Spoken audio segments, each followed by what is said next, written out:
Damai sejahtera Allah yang melampaui segala akal, itulah kiranya yang mengawali hati dan pikiranmu di dalam Yesus Kristus Tuhan kita. Amin. Shalom, selamat memasuki Jumat Agung bagi kita semua. Kiranya hari ini menjadi hari perenungan bagi kita, bagaimana keselamatan dikerjakan Tuhan di dalam kehidupan untuk menebus dosa-dosa kita. Saudara-saudara yang dikasihi Tuhan, renungan kita di hari Jumat Agung pada hari ini tertulis dalam kitab Yesaya 52 ayat 13 sampai 15. Demikianlah dikatakan, sesungguhnya hambaku akan berhasil, ia akan ditinggikan, disanjung dan dimuliakan. Seperti banyak orang akan tertegun melihat dia, begitu buruk rupanya, bukan seperti manusia lagi, dan tampaknya bukan seperti anak manusia lagi. Demikianlah ia akan membuat tercengang banyak bangsa, raja-raja akan mengatuk mulutnya melihat dia, sebab apa yang diceritakan kepada mereka akan mereka lihat, dan apa yang tidak mereka dengar akan mereka pahami. Demikianlah dikatakan. Hari ini kita memperingati hari kematian Tuhan Yesus, di mana Yesus Kristus yang adalah Allah menjadi manusia untuk menyelamatkan kita dari dosa-dosa. Saudara yang dikasihi Tuhan, tahukah kita mengapa Yesus harus menjadi manusia dan mati berkorban untuk kita? Supaya apa yang dirancangkan Allah itu terjadi seturut dengan kehendak-Nya. Allah tidak mau kita mati sia-sia, tetapi Dia menginginkan kita selamat dan beroleh kehidupan yang kekal. Oleh sebab itu, agar segala rancangan Allah itu dapat berjalan dengan baik, maka Yesus harus berkorban untuk kita. Dia menggantikan kita di dalam kematian, karena upah dosa adalah maut. Setiap kita berdosa, setiap kita kadang sadar dan bahkan bangga melakukan dosa-dosa. Untuk itulah Yesus datang dan menyelamatkan kita. Dan inilah pujian syukur kita kepada Allah, karena Dia rela berkorban untuk kita. Saudara-saudara yang dikasihi Tuhan, sebagai manusia, Yesus yang menderita. Yesus yang merasakan keperihan dan kepedihan hati, bahkan sakitnya disiksa. Bukan tidak bisa Dia sebagai anak Allah untuk membalaskan kejahatan orang-orang Yahudi pada waktu itu, membalaskan kejahatan orang-orang yang sudah menyakiti Dia. Bukan tidak bisa Yesus melakukan semua di luar dari jangkauan kita. Semua bisa Dia lakukan. Tetapi lihatlah apa yang dilakukan Yesus. Tidak pernah bisa kita pahami. Apa yang dilakukan Yesus melebihi dari segala jangkauan pikiran kita. Di malam terakhir sebelum Yesus ditangkap, kita tahu Yesus bersama-sama dengan murid-Nya pergi ke Taman Getsemani, dan Yesus berdoa. Di dalam doa Yesus meminta kepada Bapa, lalukanlah cawan ini daripadaku, tetapi bukan kehendakku ya Bapa, kehendak-Mu jadilah. Cawan adalah lambang penderitaan, kesakitan. Sebagai manusia, Yesus tidak menginginkan itu.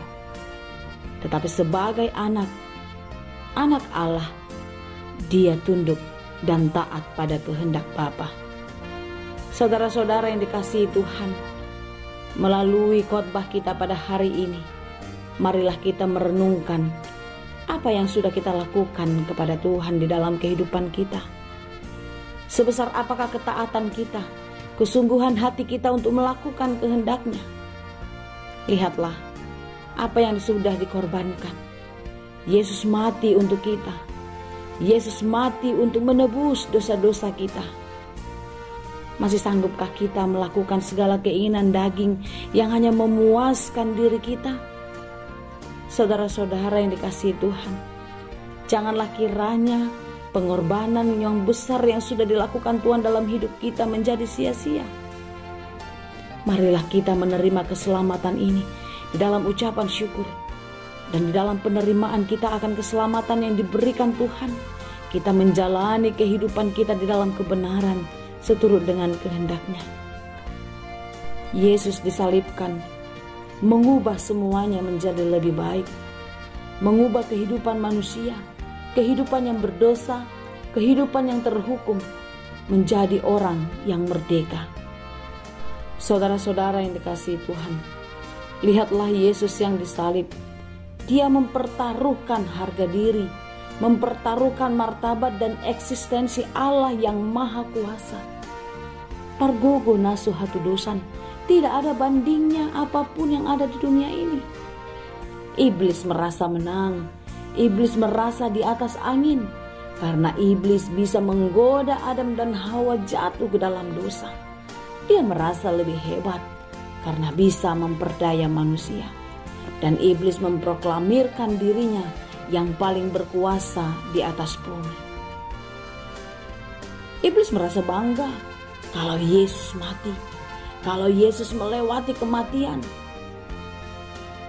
Saudara-saudara yang dikasihi Tuhan, meskipun Yesus mengalami kematian, itu bukanlah akhir dari segalanya. Justru disitulah awal dari keselamatan umat manusia. Pada hari yang ketiga, Yesus bangkit mengalahkan maut. Yesus bangkit mengalahkan iblis. Kesombongan iblis dijungkir balikan karena Yesus Kristus, Sang Mesias, Juru Selamat kita, telah bangkit. Karena itu saudara-saudara yang dikasihi Tuhan, sungguh kita orang-orang yang sangat beruntung yang mempunyai Yesus Kristus yang sangat baik. Dia mau mati untuk menggantikan kematian kita, dan Dia bangkit untuk mengubah kehidupan kita menjadi lebih baik seperti yang dikehendaki Tuhan, agar hidup kita tidak menjadi sia-sia, agar kita tidak hilang, kita tidak terbuang, tetapi kita beroleh keselamatan dan kita memperoleh sukacita damai sejahtera bersama-sama dengan Bapa di surga. Lihatlah saudaraku yang dikasihi Tuhan, penderitaan Yesus di kayu salib. Bagaimana hancurnya kehidupannya, bagaimana buruknya yang Dia rasakan, sampai di dalam ayat khotbah kita pada hari ini digambarkan Dia begitu buruk rupanya, bukan seperti manusia lagi. Kalau dikatakan sudah bukan manusia lagi, seperti manusia lagi, itu sudah sangat mengerikan.